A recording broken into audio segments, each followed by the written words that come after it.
క్రీస్తునందు సోదరి సహోదరులారా, ప్రభువైన యేసుక్రీస్తు నామములో హృదయపూర్వక వందనాలండి. ముందుగా ఇంత మంచి సమయాన్ని ఇచ్చిన తండ్రైన దేవునికి ప్రభువైన క్రీస్తు ద్వారా కృతజ్ఞతాస్తుతులు చెల్లిస్తున్నానండి. అందరూ బాగున్నారండి. వాక్యం చదువుకొని ప్రార్థన చేసుకున్న తర్వాత పాటలోనికి వెళదామండి.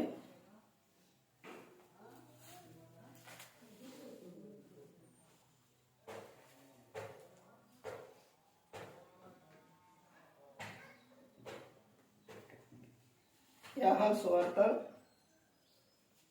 8వ అధ్యాయం 51వ వచనం. ఒకడు నా మాట గైకొనిన యెడల వాడు ఎన్నడను మరణము పొందడని మీతో నిశ్చయముగా చెప్పుచున్నానని ఉత్తరం ఇచ్చాను. ప్రార్థన చేస్తుంది.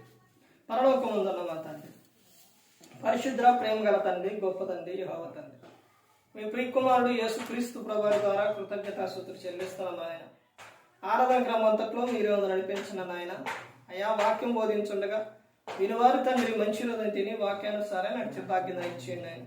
వాక్యం బోధించుండగా ఈ లోక సంబంధమైన జ్ఞానంతో కాకుండా మీ జ్ఞానంతో మాట్లాడే భాగ్యం దయచేస్తారని మా ప్రభువైన యేసుక్రీస్తు నామములో వేడుకున్నాం తండ్రి, ఆమేన్. ప్రభువైన యేసుక్రీస్తు నామములో హృదయపూర్వక వందనాలండి.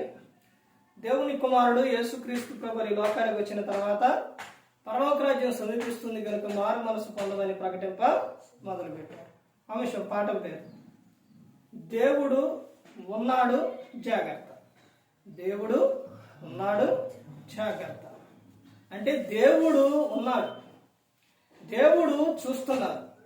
అంటే ఇప్పుడు మనం ఎలా ఉండాలంటే జాగ్రత్త కలిగి ఉండాలి. దేవుడు ప్రతి ఒక్కటి చూస్తూ ఉన్నారు, ప్రతి ఒక్కటి చూస్తున్నారు. ఇప్పుడు దేవుడు ఒక వ్యక్తి పాపం చేసే ముందు, తప్పు చేసే ముందు ఆ వ్యక్తిని హెచ్చరించకుండా, చెప్పకుండా దేవుడు ఉండడం. చెబుతురు ఆదాము అవ్వకి ఈ పండు తినొద్దు, తింటే మీరు నిశ్చయముగా చనిపోతారు, తినొద్దు అని ముందే చెప్పారు.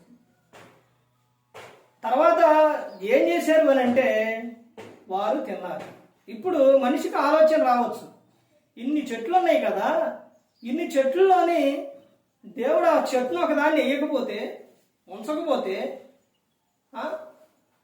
ఎందుకు ఉంచిండు ఆ చెట్టుని దేవుడు? చాలా మందికి ఆలోచన వస్తుంది ఎక్కువ. ఆ చెట్టే లేకపోతే అది తినరగా అనే ఆలోచన వస్తుంది. కానీ దేవుని ఆలోచన ఏంటంటే, మీకు అర్థం అవడానికి ఒక విషయం చెబుతాను. పిల్లవాడికి పాఠాలు చెబుతారు, సంవత్సరం చెబుతారు, చివరిలో ఎందుకు ఎగ్జామ్ పెడతారు?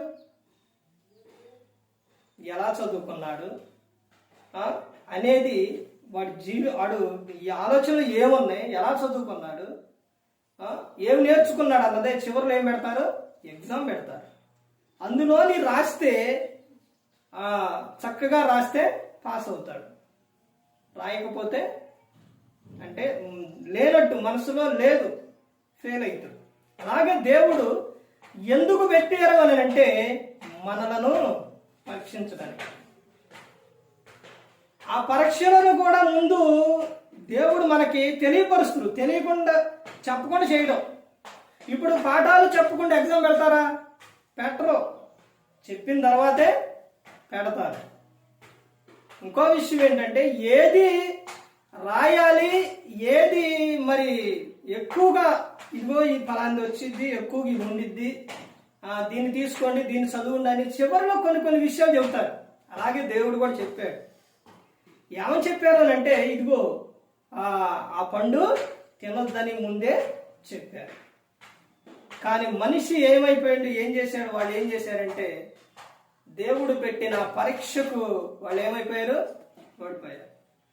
అలాగే ఈ రోజున కూడా ప్రతి ఒక్కరూ కూడా దేవుడు చేయొద్దు అన్నదే మనిషి ఏం చేస్తున్నారు? చేస్తూ ఉన్నారు. కానీ దేవుడు ఏం చేస్తున్నారంటే, దేవుడు ప్రతి ఒక్కటి కూడా ఆయన ఏం చేస్తున్నారు అని అంటే చూస్తూ ఉన్నారు. దేవుడు ఉన్నాడు జాగ్రత్త. ఇప్పుడు దేవుడు అక్కడ లేరా? ఉన్నారు. కానీ ఎందుకు ఆపు చేయలేదు? ఎందుకు ఆపు చేయలేదు అని అంటే దేవుడు, వాళ్ళు నా యందు ఉంటారా లేదా? వారు నేను చెప్పింది చేస్తారా లేదా? ఇవన్నీ ఏంటంటే పరీక్షలు, ఇవన్నీ కూడా అందులో పాస్ అవుతారా, ఫెయిల్ అవుతారా?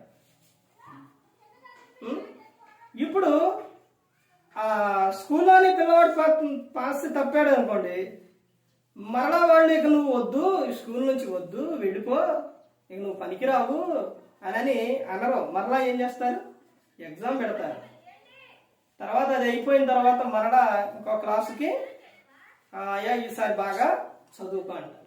అలాగే దేవుడు మనిషి ఎన్ని చేస్తున్నా కానీ దేవుడు క్షమిస్తూనే వచ్చాడు. ఎలాగోనంటే దేవుడు ఒకసారి చెప్పిన తర్వాత, వాళ్ళు చేసిన తర్వాత మరలా దేవుడు ఏం చేస్తాడంటే 2 అవకాశాలు ఇస్తారు దేవుడు, మూడోది ఇవ్వడం. ఇప్పుడు వ్యభిచారంలో పట్టబడిన స్త్రీని తీసుకొచ్చారు, కొంతమంది తీసుకొచ్చారు. ఇప్పుడు ఆ స్త్రీనే ఎందుకు తీసుకొచ్చారు? ఒకళ్ళ వల్లే వ్యభిచారం జరిగిద్దా? ఇద్దరుంటేనే కదా. కానీ పురుషుడేడి? వదిలేశారు, లేడు. స్త్రీని మాత్రం తీసుకొచ్చారు. తీసుకొచ్చిన తర్వాత వాళ్ళ అడుగు యోహాను సువార్తలో ఉంటుంది. వాళ్ళు తీసుకొచ్చి బోధకుడా యేసుక్రీస్తు ప్రభువు అన్నారు. ఏమే వ్యభిచారంలో పట్టబడింది. మరి అప్పుడు యేసుక్రీస్తు ప్రభువారు వ్యభిచారంలో పట్టబడిందని మీరు అంటున్నారుగా, మరి ఒక్కతే చేయదుగా, పురుషుడేడి అని అంటే ఏం చెబుతారు? కానీ వాళ్ళతో ఆ వితాండవాదం అదన్నీ వద్దు. వాళ్ళు ఇంకా ఇంకా ఏయో చెబుతారు, కానీ వాళ్ళకి ఏది చెప్పాలో అదే యేసుక్రీస్తు ప్రభువు చెప్పారు. ఆయన జ్ఞాని కాబట్టి. వాళ్ళు ఏమన్నారంటే, ఏమి వ్యభిచారంలో పట్టబడింది. ఇప్పుడు ఆ రోజున ఉన్న విధానం ఏంటంటే, వ్యభిచారం చేసినప్పుడు పట్టబడితే దొరికితే రాళ్ళు రువ్వి కొట్టి చంపేస్తారు. అలా దొరికితే ఇప్పుడు ఆ మోసే ధర్మశాస్త్ర ప్రకారంగా ఏమైనా ఇప్పుడు ఏం చేయాలి? కొట్టి చంపేయాలి అని అంటుంటే, యేసుక్రీస్తు ప్రభువు మరి ఆయన దేవుడు కదా, ఇప్పుడు ఆయన ఏం చేయాలి? కాపాడాలి. ఆమె ఏం చేయాలి? రక్షించాలి. సో చూడండి ఎన్ని ప్రశ్నలు ఎన్ని వచ్చినాయో యేసుక్రీస్తు ప్రభువు దగ్గరికి. ఇప్పుడు ఏంటి? కొట్టి కొడతారా? ఎందుకయ్యా కొట్టేది? ఎందుకు కొట్టడం? వదిలేయండి, ఎందుకులే అన్ననుకో ఏమంటారు? నువ్వేం బోధకుడు అయ్యా, తప్పు చేసిన వదిలిపెట్టమంటవా అంటారు. ఇప్పుడు యేసుక్రీస్తు ప్రభువు తప్పు చేసింది మంచిది కదా, కొట్టుడే, కొట్టు తప్పే అన్ననుకో ఏమంటారు? నువ్వేం బోధకుడు అయ్యా, ఒక స్త్రీ తప్పు చేస్తే ఇక కొట్టి చంపేయటమేనా అని అంటారు. చూశారండి మనిషి ఆలోచన ఎన్ని విధాలుగా ఉంటాయో. అందరికీ కలిపి ఆయన సమాధానం ఏం చెప్పారో తెలుసండి. వాళ్ళు ఆ మాటలు అన్నప్పుడు కింద ఒంగోని వేలితో రాస్తూ ఉన్నారు.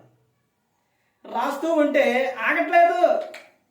అయినా వీళ్ళే ఉన్నారు తెలుసా, బాధపడా చెప్పు, ఏం చేయాలి చెప్పు అంటుంటే, అప్పుడు వీళ్ళు ఆగట్లేదని నుంచొని ఏం చెప్తారంటే, మీలో తప్పు చేయని వారు, పాపం లేని వారు ఆ మీద రాయేయండి. సో జ్ఞాని యేసుక్రీస్తు ప్రభువారు తప్పు లేని వారు రాయేయి అంటున్నారు. తప్పు లేని వారు, పాపం చేయని వారు రాయేయండి ఆ మీద అంటాడు. అక్కడ ఉండిద్ది పిల్లల మొదలుకొని పెద్దల వరకు మొత్తం వెళ్ళిపోతారు.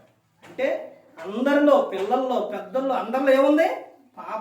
పాప ఆలోచనలో మొత్తం వెళ్ళిపోయారు. ఎవరు ఇలా రాయి అందరిలో ఉంది. అప్పుడు ఆమెనే అమ్మా అని పిలుస్తూ వచ్చి, అమ్మ ఎవరు శిక్షించలేదా అంటే, ఎవరు శిక్షించలేదు ప్రభా అన్నప్పుడు, అమ్మ నేను కూడా శిక్షించను, మరలా నువ్వు వెళ్ళాక చేయమా, మరలా ఇక తప్పు చేయమాకు అని చెబుతారు. అట్ట ఎన్నోసార్లు ఎంతో మందిని యేసుక్రీస్తు ప్రభువారు క్షమించారు. దేవుడు ప్రతి ఒక్కటి కూడా చూస్తూ ఉన్నారు. ప్రతి ఒక్కటి కూడా దేవుడు మీకు అవకాశాలు ఇస్తుండవు. ఇశ్రాయేలీయులు కాలంలో అయితే ఇక్కడేమో యేసుక్రీస్తు ప్రభువారు క్షమించారు. కానీ ఇశ్రాయేలీల సమయంలో క్షమాపణ లేవు. ఎంత భయంకరంగా ఉండిద్దో తెలుసండి. ఇశ్రాయేలు సమయంలో పాత నిబంధనలో దేవుడు, తండ్రి అయిన దేవుడు రోషంకర దేవుడు. తప్పు చేస్తే చంపేయడమే. అసలు ఇక నువ్వు చూట్టాలు లేకపోతే క్షమాపణలో ఏమి లేవేక. అర్థమైందండి. ఆ క్షమాపణ కావాలి అని అంటే మనిషికి వాడు చేసే విధానం ఏంటంటే స్పీడ్గా ఉండేది అనమాట. ఇదంతా ఎందుకు చెప్తున్నానంటే దేవుడు చున్నాడు జాగ్రత్త. స్పీడ్గా ఎలా ఉండేది అంటే, ఇప్పుడు పాత నిబంధన కాలంలో ఎవరైనా తప్పు చేస్తే వాళ్ళనే తప్పు, ఇక్కడేమో యేసుక్రీస్తు ప్రభువు దగ్గర కొత్త నిబంధన తీసుకొచ్చారు. మనం ఇప్పుడు పాత నిబంధనలోకి వెళ్తున్నాం. అక్కడ ఆ కాలంలో కొన్ని వందల వేల సంవత్సరాల క్రితం అయితే అక్కడ తప్పు చేస్తే, వీళ్ళు తప్పు చేశారు అని తెలిస్తే వాళ్ళ కొడుతూ ఉన్నప్పుడు వాళ్ళని చంపడానికి వెంటబడితే ఈ వ్యక్తి గబగబ వెళ్ళి అక్కడ ఒక మందసం అంటే మందసం ఉండేది. దానికి ఏమిటి అంటే 2 కొమ్ములు ఉంటాయి. ఇట్ట కొమ్ములు. ఇప్పుడు వెళ్ళి గబుక్కనంట ఆ వ్యక్తి వీళ్ళకి దొరకడం స్పీడ్గా వెళ్ళిపోయి ఆ 2 కొమ్ములు ఇట్ట పట్టుకొని ఇట్ట ఉంటే అప్పుడు వదిలేస్తారు. ఎందుకో తెలుసండి. అంటే అక్కడ వెళ్ళి ఏం చేస్తాడంటే క్షమాపణ కోరుకుంటాడు. అంటే ప్రభువా, నేను తెలియక దాన్ని చేశాను, పొరపాటును నేను చేశాను ప్రభువా, నన్ను క్షమించు ప్రభు అని అంటున్నాడు కాబట్టి వదిలేస్తాను. అది ఒకటి. 2 ఇంకా ఏంటంటే, ఎవరైనా ఒక వ్యక్తిని చంపితే, ఒక వ్యక్తి ఇంకొక వ్యక్తిని చంపితే చనిపోయిన వ్యక్తిని మనకెళ్ళి వ్యవహారాలు పంచాయతీలు అంటారుగా, అక్కడ అట్ట కాదు. ఆ వ్యక్తిని తీసుకొచ్చి ఎక్కడ కడతారు? ఎనకమాల కడతారు. బతికున్న వ్యక్తి కడితే ఇక ఆ వ్యక్తిని ఎవరైనా తీశారో అనుకోండి, వీడికి ఆ శిక్ష పడింది. ఇప్పుడు ఇక ఆ వ్యక్తి పరిస్థితి ఎలా ఉండిద్ది? ఆ రోజున శిక్షలు చూడండి ఏ విధంగా ఉన్నాయో. ఎలా ఉండిద్ది? చనిపోయిన మనిషి ఎన్ని రోజులు ఉంటారు చెప్పండి? రోజు రోజుకి వాసన, కంపు, కుళ్ళిపోవటం, భయంకరమైన వ్యక్తి. ఆ వ్యక్తికి తట్టుకోలేక ఈ వ్యక్తి ఉరుక్కుంటా నానాక ఎవరన్నారే ఉపదీయండి బాబు, ఉపదీయండి, కాపాడండి అని ఆ వాసనకి తట్టుకోలేక చనిపోతాం. అంత భయంకరంగా ఉండే. ఇంకొకటి ఏంటంటే, మనిషి పాపం చేసినప్పుడు అది పోవాలి అని అంటే ఇంకొక విషయం ఎలా చేసేవాళ్ళు అంటే, ఎడ్ల యొక్క, మేకల యొక్క రక్తం తీసుకొని ఎక్కడికి వెళ్ళేవాళ్ళు? బలి అర్పించడానికి యాజకుని దగ్గర తీసుకెళ్ళేవాడు. పాత నిబంధన కాలం. అసలు దేవుడు చేసే విధానం, దేవుడి విధానం, మనిషి ఈ రోజున ఇంత ప్రశాంతంగా ఉన్నాం కానీ ఆ రోజునంత లేదు. ఆ రక్తం తీసుకొని యాజకుని దగ్గరికి వెళ్ళాలి. యాజకుడు కూడా ఇప్పుడు 3 ఉంటాయండి. పాత నిబంధన కాలంలో ఇప్పుడైనా అంటే ఇప్పుడు యేసుక్రీస్తు ప్రభువు చనిపోవడంతో మొత్తం సమానం అయిందిలే కానీ ఆ రోజున 3 ఉంటాయి. ఒకటేంటో తెలుసండి, అతి పరిశుద్ధ స్థలం. ఏది అతి పరిశుద్ధ స్థలం? మందిరం ఉండేది. మందిరంలో అతి పరిశుద్ధ స్థలం అంటే సేవకుడు నుంచోనేది అతి పరిశుద్ధ స్థలం. అందరూ ఎక్కడ దాని మీదకి, అందరూ రారు అక్కడికి. అర్థమైందండి? దానికి ఇలా కడతారు. ఇలా చర్చిలో చూసే ఉంటారు కదా, ఇలా కడతారు ఎత్తుగా. దీని మీద సేవకుడు ఉంటాడు. పరిశుద్ధ స్థలం ఏదంటే విశ్వాసులు కూర్చునేది. తర్వాత 3వది ఏంటంటే ఆవరణం, బయట. చర్చి బయట ఆవరణం అంటారు. ఈ 3 ఉండేవి అనమాట. ఇప్పుడు యాజకుడు అందులోనికి, చర్చిలోకి, మందిరంలోనికి రావాలి. వచ్చినప్పుడు ఆ ధూపం వేయడానికి రావాలి. వచ్చినప్పుడు ఎంత సమయం ఇస్తారంటే 1 రోజులు సమయం. యాజకుడికి 1 రోజులు సమయం. ఈ 1 రోజుల్లో యాజకుడు ఏదైనా తప్పు చేస్తే, మానవుడు అలాగే తప్పు చేస్తారుగా, తప్పు గన చేస్తే బలిపీఠం మీదకి, అతి పరిశుద్ధ స్థలం మీదకి పోగానే ఏమైపోతారో? చనిపోతారు. ఆ చనిపోయిన వాడిని బయటికి తీయాలంటే ఎవరు రావాలి కాదు, ఎవరు తీయాలి కాదు. మరి ఎలాగని ఏం చేసేవాడంటే ఆ యాజకునికి నడుముకి తాడు కట్టేవాడు. అక్కడి నుంచి తాడు కట్టి ఆ అతి మందిరం దేవాలయం ఎంత అయితే ఉందో అంత పొడుగున తాడు కట్టేవాడు. కట్టి ఈయన లోపలికి వెళ్ళి ఒక చేత్తోనేమో ఏంటది ధూపం వేసేది, ఒక చేత్తోనేమో గంట. ఇలా అక్కడికి వెళ్ళి ఇలా వేస్తూ ఉన్నప్పుడు, ఇలా ధూపం వేస్తూ ఉన్నప్పుడు ఈ నెల రోజుల్లో ఏదైనా తప్పు చేస్తే అక్కడికక్కడే చనిపోతారు. ఇప్పుడు బయట ఉన్న వాళ్ళకి ఎక్కడ తెలిసిద్ది అంటే గంట ఆగిపోయింది. ఎప్పుడైతే గంట ఆగిపోయింది ఏమైంది? చనిపోయాడు అని ఆ తాడు పట్టుకొని బయటికి లాగేవాడు. అంత భయంకరంగా ఉండేదండి. ఆ తర్వాత వీళ్ళు ఎడ్ల యొక్క మేకల యొక్క రక్తం తీసుకొచ్చి ఆయన సమర్పి ఇచ్చినప్పుడు ఆ రక్తం ద్వారా మనిషి పాపం పోయిద్ది అని ఆ రోజున వాళ్ళు నమ్మేవారు. అయితే ఆ రక్తం మనిషి పాపాన్ని ఏం చేసిందంటే పూర్తిగా తీసేయలా. మేక యొక్క ఎడ్ల యొక్క రక్తం మనిషి పాపాన్ని పోగొట్టిద్దే. మనిషి పాపం పోవాలంటే పరిశుద్ధుడైన రక్తం కావాలి. అది యేసుక్రీస్తు ప్రభువు రక్తం ద్వారానే సాధ్యం. ఏ రక్తం కూడా పాపాన్ని తీసేయలేదు. అయితే వీళ్ళు అర్పించిన ఈ అర్పణల ఈ రక్తం ఏమయ్యేదని అంటే అలా కప్పేసేదనమాట. ఆ పాపాన్ని ఆడ పెట్టేసి దాని మీద అట్ట కప్పేసి మరి పైన తీస్తే మళ్ళీ వచ్చి అట్ట కప్పబడి ఉండేది. తర్వాత యేసుక్రీస్తు ప్రభువారు ఈ లోకానికి వచ్చిన తర్వాత మనిషి మానవాళి పాపం ఆయన రక్తము ద్వారా ప్రతి పాపం కూడా కొట్టేయబడింది. ఆ తర్వాత యేసుక్రీస్తు ప్రభువారు చనిపోయి వీళ్ళందరూ పాత నిబంధన మొత్తం వాళ్ళందరూ కూడా చాలా బంధించబడి ఉన్నారు. వాళ్ళందరికీ ఇప్పుడు యేసుక్రీస్తు ప్రభువారు చనిపోయిన తర్వాత ఆయన ఆత్మస్వరూపిగా వెళ్ళి వాళ్ళందరినీ కూడా చెరలో ఉన్న వారిని మరలా ఏం చేసిండు? విడిపించుకొని వచ్చింది యేసుక్రీస్తు ప్రభువారు. చెరలో ఉన్న వారికి చెరలోనికి వెళ్ళి యేసుక్రీస్తు ప్రభువారు విడిపించారు. దేవుడు ప్రతి ఒక్కటి కూడా చూస్తున్నారు.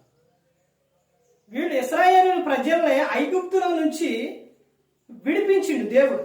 ఇప్పుడు దేవుడు ఉన్నాడు జాగ్రత్త అనడానికి ఇది ఒక విధానం. ఏంటంటే వీళ్ళు ఎలా ఉన్నారంటే శ్రమల్లో ఉన్నారు. ఎవరు? ఇశ్రాయేలు. ఎక్కడ?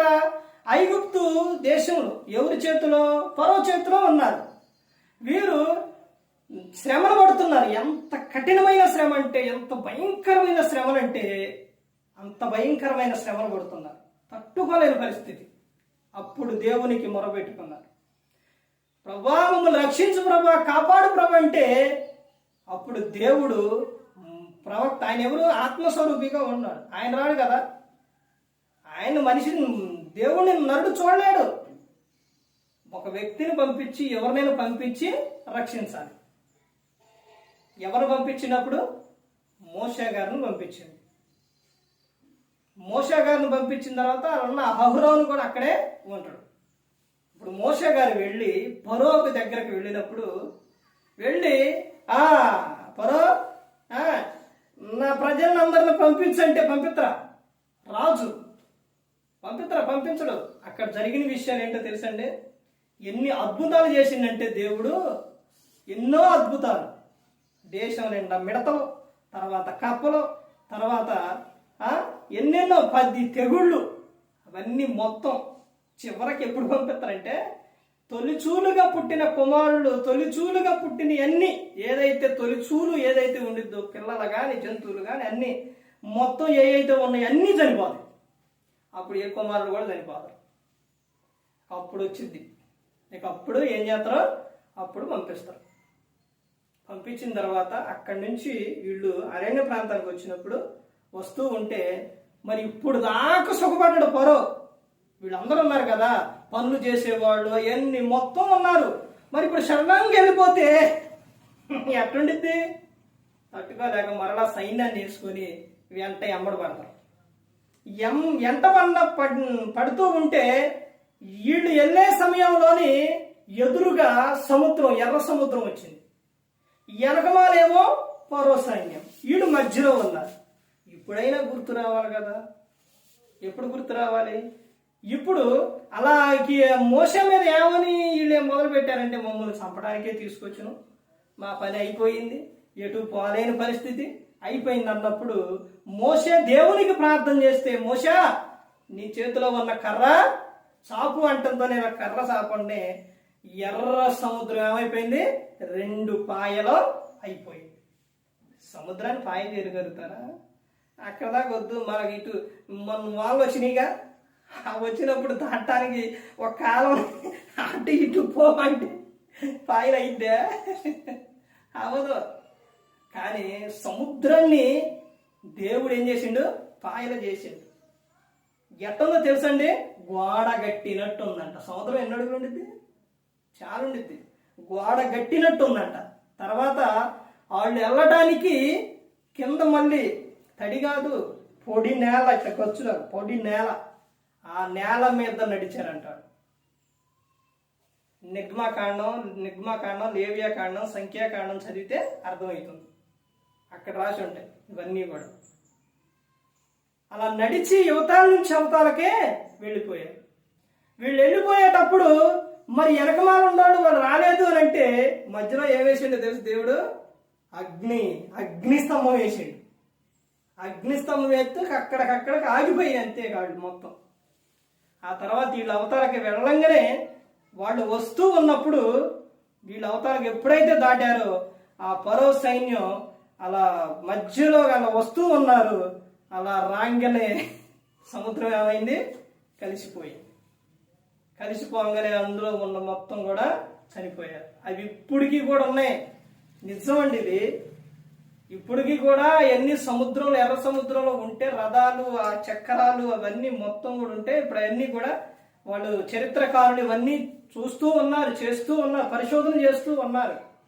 ఇదంతా కూడా నిజం. దేవుడు ఉన్నాడు, జాగ్రత్త. వీళ్ళు ఇప్పుడు అవతలకి వెళ్ళినప్పుడు వాళ్ళు అనుకోవాలి ఏమని? దేవుడు ఉన్నాడు, దేవుడు చూస్తున్నాడు. అమ్మో, అసలు అప్పుడైనా రావాలి ఆలోచన.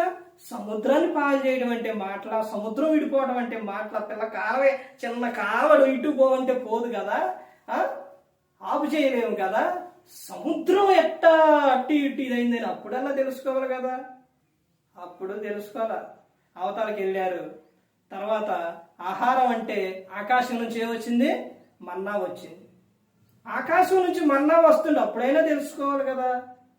తర్వాత మేము ఎక్కడ పరో దగ్గర కాకరకాయలు తిన్నాం, కేకరకాయలు తిన్నాం, ఆ కాయ తిన్నాం, ఈ కాయ తిన్నాం అంటున్నారు. ఏ కాయలు తిన్నారు? మా బాధ పడ్డారు అక్కడ. ఇప్పుడు అవన్నీ తిన్నామంటే మాకు మాంసం కావాలంటే ఆ పూరేళ్ళు వచ్చింది. ఆ మాంసం పళ్ళల్లే ఉంది. ఇంకా పళ్ళల్లే ఉన్నాక ఏం కావాలి మాకు? చేపలు కావాలంటే సముద్రం నుంచి చేపలు వచ్చింది. దేవుడు ఇంత విధంగా పోషిస్తూ ఉంటే, కాపాడుతూ ఉంటే ఎలా ఉండాలి? మంచిగా ఉండాలి కదా. ఉండకుండా మోసే మీద సనకటం, గొనకటం, తిరగబట్టం, తర్వాత ఇందులో మళ్ళీ ఏం చేయటం? వ్యభిచారాలు చేయటం. ఏ తప్పు అయితే చేశారో ఆ తప్పుకి దేవుడు ఏం చేసిండు? తీసేసిండు, మొత్తాన్ని తీసేసిండు. ఒక తప్పు చేస్తే, ఒకసారి తప్పు చేస్తే పాములు వచ్చినాయి, సర్పం వచ్చి కాటేసింది. ఇలా మోసే ఈ సర్పం మమ్మల్ని కాటేసి చంపేస్తుందని అంటే అప్పుడు దేవునికి ప్రార్థన చేస్తే, మోసే నువ్వు ఇత్తడి సర్పాన్ని పెట్టు అంటే పెట్టినప్పుడు అది ఎలా ఉండి తెలుసండి? ఎలా ఉండిద్ది అనమాట. అది చూడగానే మనిషి దాన్ని చూస్తే పాము కాడేగానే, ఇప్పుడు దాన్ని ఇలా చూశారనుకోండి బ్రతికేవారు. అలా కాపాడిండు. తర్వాత ఇక ఎంత చేసినా కానీ వీళ్ళందరూ ఎదురు తిరగటం, ఇలాంటి సేవకునికి ఎప్పుడు కూడా ఎదురు చెప్పకూడదు. అక్క మిరియాము, నా తమ్ముడు ఏమైపోతారో నన్ను చిన్న వయసులో జమ్మి పెట్టి వదిలితే, నా తమ్ముడు ఎటుపోతారో ఏమైపోతారో కొట్టుకుపోతారో నన్ను వెంటే ఉండి కాపాడి, తర్వాత ఫరో కుమార్తెకి మోసే దొరికితే, ఆ తర్వాత అమ్మా నేను ఈ పిల్లవాడికి దాదీని తీసుకొస్తా, పాలిచ్చి పెంచేవాడిని తీసుకొస్తానని తన సొంత తల్లినే, ఆ పిల్లవాడి తల్లినే తీసుకొచ్చింది. అంత ప్రేమగా చూసి ఆమె మోషాని సేవలోకి వచ్చిన తర్వాత ఎదురు తిరిగితే నువ్వే చేపవా, మేము చేయలేవా, మా వల్ల కాదా అని అంటే ఏమొచ్చింది? వెంటనే కుష్టు, తెల్లపొడ కుష్టు వచ్చేసింది. వచ్చినప్పుడు మరలా మోషే గారు ఏం చేశారు? ఆమె నిమిత్తం ప్రార్థన చేశారు. సేవకునికి ఎప్పుడు ఎదురు చెప్పకూడదు. సేవకుడు వారి ఆత్మలను, ఒక ఆత్మను ఏం చేస్తుండో హెబ్రీ రాసిన పత్రికలో 13వ అధ్యాయం ఉంటుంది, కాస్తుండో. వాళ్ళు లోకానికి వెళ్ళిపోకూడదు, లోకాశంకి వెళ్ళిపోకూడదు, వాళ్ళు దేవుల్లో ఉండాలి, పరలోకం చేరాలని కాస్తూ ఉండవు. ఆ రోజున దేవుని మాట ప్రకారం మోషే గారు అంతమందిని నడిపించారు. ఇప్పుడు ఈ రోజున చూడండి, సంఘములోని ఒక 5గురిని లేకపోతే 10 మందిని, ఒక 20 మందిని 100 సంఘాన్ని నడిపించాలంటేనే, లేకపోతే ఒక 100 మంది అనుకోండి, 100 మంది ఉన్న సంఘాన్నే నడిపించాలంటే ఎన్ని అంటుంటారు? చాలా మాట్లాడుతుంటారు. అలాంటిది 6 లక్షల మంది జనం, అంతమందిని నడిపించడం అంటే అసలు ఒకసారి ఆలోచించండి మోషే గారు. అలా వీళ్ళు అంటుంటే ఏది కావాలంటే అది దేవునికి, వీళ్ళకే వీళ్ళు అడిగిందల్లా మళ్ళీ దేవునికి ప్రార్థన చేస్తే దేవుడు వాళ్ళకే ఇచ్చేవాడు. కొత్త నిబంధన వచ్చేసరికి పరిశుద్ధాత్మ దేవుని దుఃఖపరిచినందుకు, అంటే మోసపుచ్చినందుకు అనానీయ సపేరా ఏమైపోయారు? అప్పటికప్పుడే చనిపోయారు. దేవుడు చూస్తున్నాడు ప్రతి ఒక్కటి కూడా. ఇప్పుడు నరునికి శిక్ష రావట్లేదు అని అంటే దేవునికి నరునికి మధ్యవర్తి ఎవరున్నారు? యేసుక్రీస్తు ప్రభువారు ఉన్నారు. కాబట్టి మనిషికి శిక్ష రావట్లేదు. కానీ మనిషి చేసే పనికి మాత్రం, దానికి మాత్రం శిక్ష అనేది రాకుండా పోకుండా ఉండదు. కంపల్సరీగా ఎలా ఎప్పుడు వస్తుందని అంటే, నువ్వు ఈ దేహంతో జరిగించిన ప్రతి ఒక్క దానికి క్రీస్తు న్యాయపీఠం ఎదుట నిలబడ్డప్పుడు, అది మంచిదైనా సరే చెడ్డదైనా సరే ఆయన ఎదుట ఉన్నప్పుడు లెక్క చెప్పాలి. ఇప్పుడు మన కాపాడుతుండు, రక్షకుడుగా ఉన్నాడు, అక్కడ శిక్షకుడు అవుతాడు. అందుకని ప్రతి ఒక్కరూ గమనించుకోవాలి, దేవుడు ప్రతి ఒక్కటి కూడా చూస్తూ ఉన్నారు. అదే చెప్తున్నారు ఇక్కడ యోహాను సువార్త 8వ అధ్యాయం 51వ వచనం, ఒకడు నా మాట గైకొనిన ఎడల వాడు ఎన్నడను మరణము పొందడని మీతో నిశ్చయముగా చెప్పుచున్నానని ఉత్తరం ఇచ్చాను. నా మాట గైకొంటే నువ్వెన్నడ కూడా మరణం పొందవు. అదేంటండి? చనిపోతున్నారుగా అంటే ఈ విషయం అనుకునేది ఎవరు చెప్పండి? లోక సంబంధం. లోక సంబంధాలు ఏమనుకుంటారు? చనిపోయాడు, అయిపోయింది, గాలి ఎక్కడ కలిసింది? గాలిలో కలిసింది. మనిషి ఆత్మ గాలే, గాలి కాదండి. ప్రసంగి 12వ అధ్యాయం 7వ వచనం, మన్నైనది మరలా మట్టికి చేరును. ఆత్మ ఎక్కడికి వెళ్తుంది? దాన్ని దయచేసిన దేవుని యొద్దకు వెళ్ళిపోతుంది. ఆత్మకు చావులేదు. నా మాట వింటే మరణము పొందడని చెప్పిన విషయం అర్థం ఏంటనంటే, ప్రకటన గ్రంథం చూడండి, ప్రకటన గ్రంథం 21వ అధ్యాయం 8వ వచనం, పిరికి వారును అవిశ్వాసులను అసహ్యులను నరహంతకులను వ్యభిచారులను మాంత్రికులను విగ్రహారాధికులను అబద్ధికులందరూ అగ్ని గంధకములతో మండు గుండములో పాలు పొందుదురు. ఇది 2వ మరణం. అర్థమైందండి?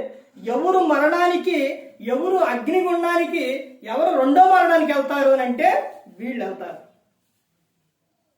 అందుకని నా మాట గైకొనిన ఎడల నువ్వు మరణం పొందవని అంటే, ఈ లోకం విడిచినప్పుడు, ఈ లోకంలో శరీరం ఆత్మ ఉన్నప్పుడు మనిషి చనిపోవాలి. కీర్తన గ్రంథం 90వ కీర్తనలో చెబుతారు, నరులారా తిరిగి వచ్చేయమని చెబుతూ ఉన్నారు. అయితే మనిషి ఈ లోకంలోకి వచ్చిన ఎవరైనా సరే మరణించాలి. తిరిగి వెళ్ళిన తర్వాత అక్కడ మరణము నువ్వు చూడవనంటే ఇక నీ పైన 2వ మరణం ఉండదు. నువ్వు ఇక నిత్య జీవంలో ఉంటావు, దేవునితో పాటు నువ్వు ఉంటావు. అయితే ఈ పనులు ఇవి చేస్తే వాళ్ళు 2వ మరణానికి వెళతారు అని చెబుతున్నారు. నువ్వు మరణం చూడవాలంటే ఆయన మాట గైకొనిన ఎడల గైకొంటే నువ్వు రెండవ మరణానికి వెళ్ళవు, మరణం పొందవు అని చెప్తున్నాడు. ఆయన మాట విన్నప్పుడు ఎవరి పేరైతే జీవగ్రంథం ముందు ఉండదో వారు ఎక్కడ మండు అగ్ని గంధకములతో ఆ గొండంలోకి అగ్నిగొండంలోకి వెళ్ళిపోవాలి. అందుకని ప్రతి ఒక్కరు కూడా గమనించుకోవాలి, ప్రతి ఒక్కరు కూడా తెలుసుకోవాలి, దేవుడు ఉన్నాడు, జాగ్రత్త. ఇప్పుడు కీర్తన ఒకటిగా చదివించిన విషయం, దుష్టుల ఆలోచన చొప్పున నడవక, పాపుల మార్గమున నిలవక, అపహాసులు కూర్చుండు చోటను కూర్చుండక. ఎందుకు తెలుసా? దేవుడు చూస్తున్నాడు, ఆయన ఉన్నాడు, ప్రతి ఒక్కటి చూస్తున్నాడు. అందుకనే యెహోవా ధర్మశాస్త్రమునందు దివారాత్రములు దానిని ధ్యానించువాడు ధన్యుడు అని చెబుతూ ఉన్నాడు. నువ్వు ధన్యకరంగా ఉండాలి, దేవుడు చూస్తున్నారు. కీర్తన 139 1 నుంచి చదువుకోండి. తర్వాత నువ్వు కూర్చుండుట, లేచుట, పడుకొనుట ప్రతి ఒక్కటి నాకు తెలుసు. నువ్వెక్కడికి వెళ్తావు, నువ్వెక్కడికి వెళ్ళినా సరే, ఎక్కడ దాక్కున్నా తెలుసు. ఇక్కడ తల్లిదండ్రులు చూస్తున్నారు, బంధువులు చూస్తున్నారు, రక్త బంధువులు చూస్తున్నారు. తప్పు చేస్తే, సిగరెట్ తాగితే, మందు తాగితేనని ఇక్కడ నుంచి ఇంకో ప్రాంతం వెళ్ళి అక్కడ నువ్వు చేస్తే అక్కడ చూడట్లేదు దేవుడు. ఇంకో విషయం ఏంటంటే మనం చేసే ప్రతి ఒక్క దానికి సాక్షులు అనమాట. ఇప్పుడు ఈ గోడ ఉంది, అవతల పక్క ఎవరన్నా చూస్తున్నారు అని యువతల పక్కకు వచ్చి కొంతమంది ఏం చేస్తుంటారంటే, కొంచెంమంది జాబులు చేసేవాడు కానీ పెద్దవాళ్ళు ఏం చేస్తుంటారంటే, ఎవరన్నా ఉంటే గబగబ వెళ్ళి గోడ పక్క వెళ్ళి ఉప్పు ఉప్పు ఉప్పు ఉప్పు అని తాగొస్తారు సిగరెట్. వాళ్ళు చూస్తున్నారని అది వాసన వచ్చింది. నువ్వు అటు తిరిగి ఇటు వచ్చి గోడ పక్కకు వస్తే ఇక్కడ చేస్తే రేపు లోకం విడిచినప్పుడు నువ్వు తాగింది, నువ్వు చేసింది ఈ గోడ సాక్ష్యం. అర్థమైందంటే సాక్ష్యం చూపించింది. ఒక వ్యక్తి అంట, ఇద్దరు వ్యక్తులు ఉన్నారు, ఒక యజమానుడు, ఒక ఆయన. అయితే వీళ్ళిద్దరూ యజమానుడు చాలా మంచివాడు, అబ్బో చాలా దాన ధర్మాలు అన్ని మొత్తం చేసిండు, మంచివాడు. అందరూ అనుకున్నా అబ్బా ఇతను మంచివాడే లేడు. అయితే అతను ఇద్దరు ఈ లోకం విడిచినప్పుడు యజమానుడేమో ఎక్కడుండో నరకం అతను పడుతుండో, ఇతనేమో పక్కనున్న ఆయనేమో ఎక్కడుండో పరలోకంలో ఉండో. ఎందుకనంటే బయట మాత్రం ఏం క్రియలు చేసిండు? మంచి క్రియలు చేసిండు, అందరితో మంచి అనిపించుకోండు. కానీ లోపలికి వచ్చి ఏం చేసిండు? తప్పులు, రహస్యముగా తప్పులు చేసిండు. అంటే దేవుడు చూస్తున్నాడు, దేవుడు ఉన్నాడని సంగతే మర్చిపోయి ప్రజల్లో మాత్రం మంచి పేరు కావాలనుకున్నాడు. ప్రజల్లో కోరుకుండా కానీ అసలు ఈ లోకం విడిస్తే పరలోకం ఉంది, దేవుడు చూస్తున్నాడు, అది శాశ్వతమైనదనని తెలుసుకోలేకపోయాడు. ఆకాశమా ఆలకించు, భూమి చెవియొగ్గు సాక్షులుగా పెట్టారు. అర్థమైందండి? దేవుడు ప్రతి ఒక్కటి కూడా చూస్తూ ఉన్నాడు. నేను ప్రతి ఒక్కరు గమనించుకోవాలి, ఏ ఒక్కరు కూడా నశించి నరకానికి వెళ్ళిపోకూడదని యేసుక్రీస్తు ప్రభువు ఈ లోకానికి వచ్చి మనందరి కోసం శిలువలో తన ప్రాణాన్ని పెట్టి ఉన్నారు. మరి ఈ విధంగా నిలబెట్టి మాట్లాడించిన తండ్రి దేవునికి కృతజ్ఞతాస్తుతులు చెల్లిస్తూ, ఇంతవరకు శ్రద్ధగా ఉన్న మీకు ప్రభు పేట నా హృదయపూర్వకంగా చెల్లిస్తూ ఈ మాటలు ముగిస్తున్నాను. అందరికీ వందనాలు.